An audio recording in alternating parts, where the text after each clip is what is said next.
కార్మికులకు లక్ష వరకు రుణమాఫీ కోసం 33 కోట్లకు పరిపాలనా అనుమతులు జారీ చేశామన్నారు మంత్రి తుమ్మల నాగేశ్వరరావు. దీంతో 5691 మంది చేనేత కార్మికులకు లబ్ధి చేకూరుతుందని తెలిపారు.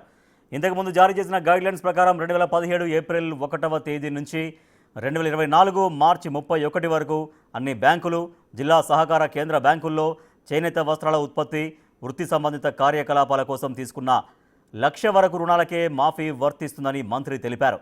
మార్గదర్శకాలకు అనుగుణంగా జిల్లాల వారీగా లబ్ధిదారుల వెరిఫికేషన్ ప్రక్రియ కొనసాగుతుందని, వెరిఫికేషన్ పూర్తయిన వెంటనే కార్మికుల ఖాతాలలో రుణమాఫీని జమ చేయడం జరుగుతుందని అన్నారు.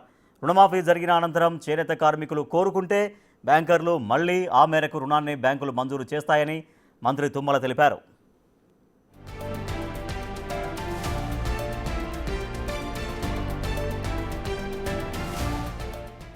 తమ ప్రభుత్వం అధికారంలోకి వచ్చినప్పటి నుంచి చేనేత కార్మికుల సంక్షేమం కోసం దాదాపు 920 కోట్లు ఖర్చు చేశామని మంత్రి తుమ్మల తెలిపారు.